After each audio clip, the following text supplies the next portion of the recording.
life isn't easy, but you want to try to grow from it. You want to try to learn from it and try to get better. And that same concept you should carry into the arts. People quit too easy. Oh, I didn't get it. It's too hard. I mean, you know, excuses go on. You know that. Oh yeah, it hurts. oh, that hurt.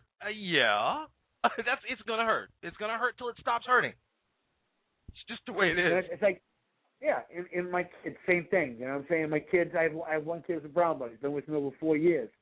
You know, and they can't get a brown belt. I don't give junior black belts. You can apply for a black belt at 15. But if you've been with me 6, you've been with me 9 years. And you have to fight an adult because that's who you're basically going to be confronted with out in the street. You know what I'm saying? Usually somebody a lot bigger, older than you. So, you know, and a sudden they get hit and hurt, they start crying. I said, why are you crying? Well, you hit me. I said, what do you think is going to happen out in the street? Well, he's going to hit me. I said, see what you're doing right now? If you do that out there, he's going to hit you harder. He's not going to hit you once or twice. He's going to hit you many times. I said, you have to learn to grow from here, and you have to learn to stand up and fight back. I said, if you want to cry, I said, fine. I said, cry after the fight, not during. No. You see the thing about emotions, and when you learn the inner self, like you spoke on earlier, you learn about those things. And people have asked me periodically, because they know I study all different types of philosophies, religions, all different stuff. They ask me, like, how come, Travis, very few statues that you see of, like, Far Eastern stuff, their faces, they're not smiling. It's like they're emotionless. And I tell them it's not that they're emotionless. They understand how emotions work. They understand that your emotions fuel you. Literally, it's what moves you. It's what emotion is. It's your energy in motion. So if someone's trying to get a rise out of you, why would you give it to them? Just like you said earlier, you're looking at someone's breathing and their chest, and now you're breathing heavy. Gotcha. Now your face, you're looking at their face. They look worried, like perplexed, like what's he going to do? Done. Why? Because they're frozen. But see, to the physical eye, to the non-trained, they look in a normal moment like natural. But to you, the trained eye, you realize that person is stuck right now. Stuck. They can't do anything. They want to move and can't. Now, how long are they stuck for? All it takes is a split second. We talked about that earlier. Doesn't take long at all for somebody who has the intention to apply that intention however they want. So there can be no hesitation. There can be no hesitation. So. Everything, no matter what you do in combat, everything must be constant flow. You know what I'm saying? Everything must be constant flow. Whether it's a check, redirection, a breakdown of the body, a breakdown of their mind. You know what I'm saying? And that's probably the biggest thing in a fight is the mental attitude. You know what I'm saying? Somebody comes up to you, they look intimidating, they get 25 scars on their face from all the fights, boom, they've already broken you down. You're broken down because now you're nervous. Oh, people don't realize, okay, to all the listeners out there, okay, there's a reason why dogs freak out when you freak out, okay? Because they feel you. Human beings, we have the same ability. See, you feel people's nervous energy because it's not calm. See, it's not still. It can't stop moving. That's not good. But when you feel that on someone, yes, if you truly have the intention to get them in any way, shape, or form, you're gonna. Because they can't center themselves because they're constantly moving. They're constantly in a state of flux, not flow. Flux and flow are completely different. You know, what you stated was flow, and everything is a flow. But when you're constantly wavering, that's not a constant, that's not a constant, see, that's not that constant hum, that buzz. It's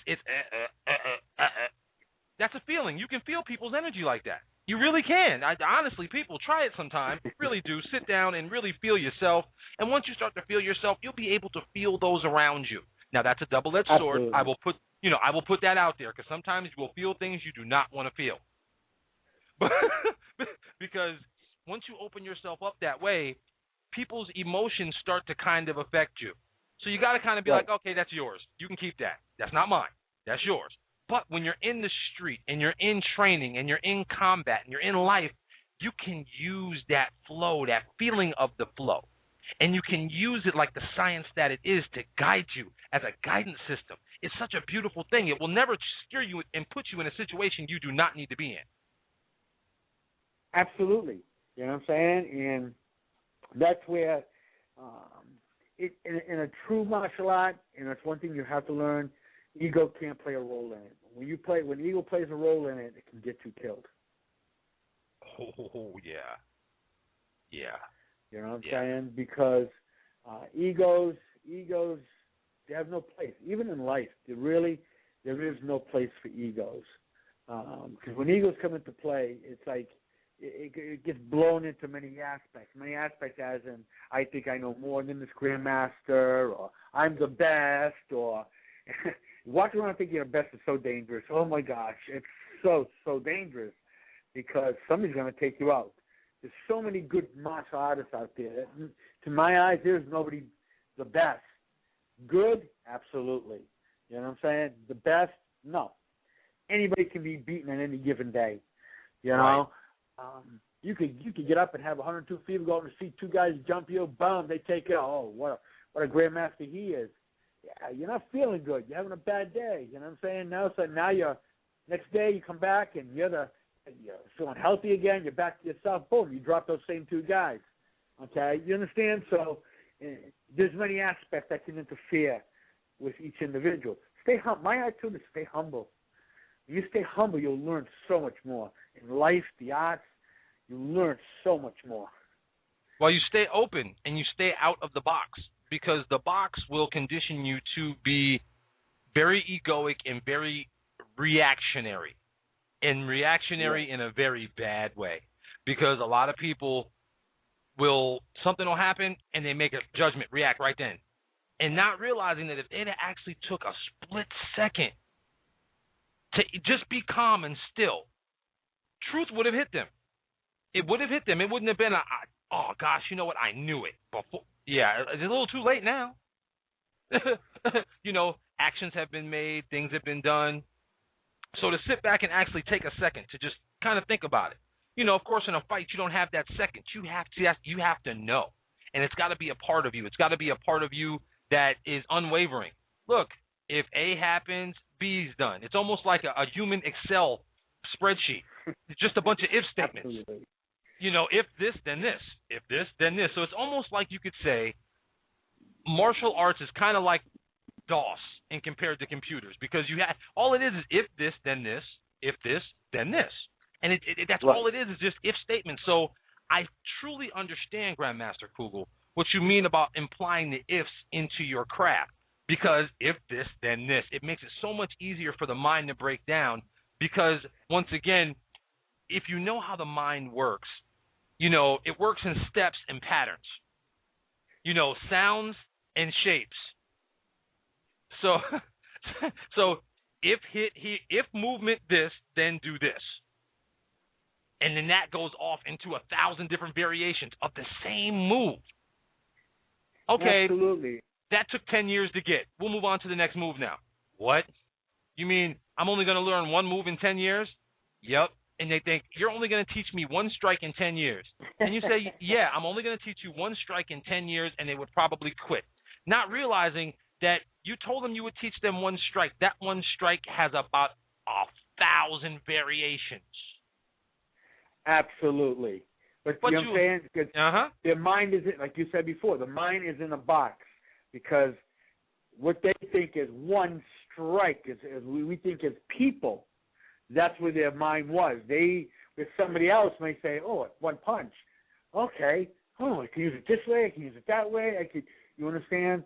It's even like in our system. We teach our students to be magicians. All right. Being magicians, what? We hide our strikes. Always. You throw a punch, I slip, I punch at an angle. Why? Because I want your arm to hide my punch coming. You can't defend what you can't see. You know what I'm saying?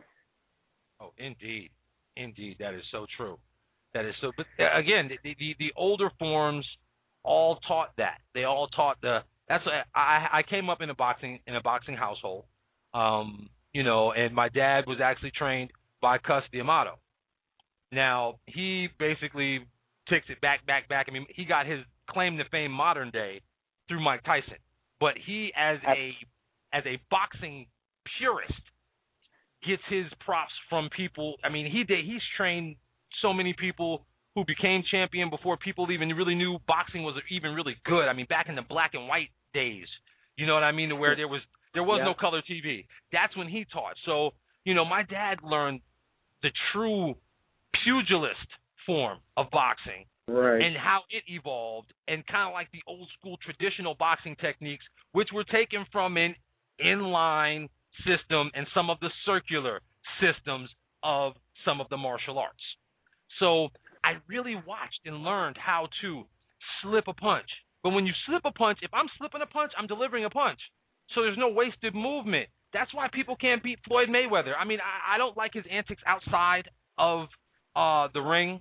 But I'll tell you what, when it comes to watching someone and the sweet science of boxing, the science now, there is nobody better, I'd say, between him and Bernard Hopkins. They're the two best in the game as a whole. They are magicians. They are what you speak of. You don't know what's going to happen. Somehow, why is Floyd hitting me religiously? I can't hit him. He's not there, but I get hit. But wait a minute. How is he getting into me? I can't touch him, and he's doing it and making it look easy. You know, why is it that Bernard Hopkins is the man's about to be 50 in a couple of years, beating up on kids? He's got kids older than. Because he understands, wait a minute, you're going to do this, I do this. You do this, I slide throw. You know, people don't get it. I've watched Bernard Hopkins shoulder check people. That's illegal in boxing. But I've watched him do it. Why? Because he knows how to get away with it. See, what people don't know about Bernard Hopkins is Bernard Hopkins knows what it's like to be in a real fight. I mean, a real, true, end-your-life fight. The man spent time in prison and made it out. So do you honestly think you can put some gloves on him, put him in a ring, and think that, like, is he afraid of any man? He's got if statements that boxing will never throw him, ever, because they can't. Because you can't have shanks. You can't have weapons. You can't. It's that type of experience, and it's so refreshing that you bring those types of real world, real life situations to your customized art form. You know that. Because that's what the art was meant to be for one thing. What? Defend yourself. Mm-hmm. Okinawa, same thing. A lot of your weapons today, they're meant to do, they say it's tradition, but they're just forms, okay? But they would take those weapons they used to bring down, you know, out in the fields, bring down their crops and stuff, were used to defend against the army. They'd come in to take their crops or whatever they wanted to do, so they had to find a way to defend themselves. So they would take their natural weapons that they'd use for farming, and they'd learn how to fight with them. And that was their way to defend themselves. And those weapons for what? Self-defense. And the same thing with the art. The arts are really meant to be self-defense. Oh, by far, because again, why would you want to willingly, you know, do bodily harm to someone? I mean, of course, there's quote unquote good people, bad people. Absolutely. You know, they're gonna do what they're gonna do. The thing is to be prepared. You know, and again, the arts were to help them be prepared for the what if. You know, what if they come and they want our crops today?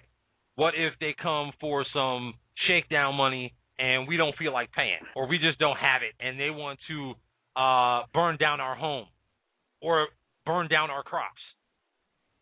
So when you add that level of say, you know, passion, again, if you're going to take something away from me that I need, that my family depends upon, I'm going to defend it a little differently than I would something that doesn't matter to me. Absolutely. You know, so the arts were built on passion. You know, they weren't built on material.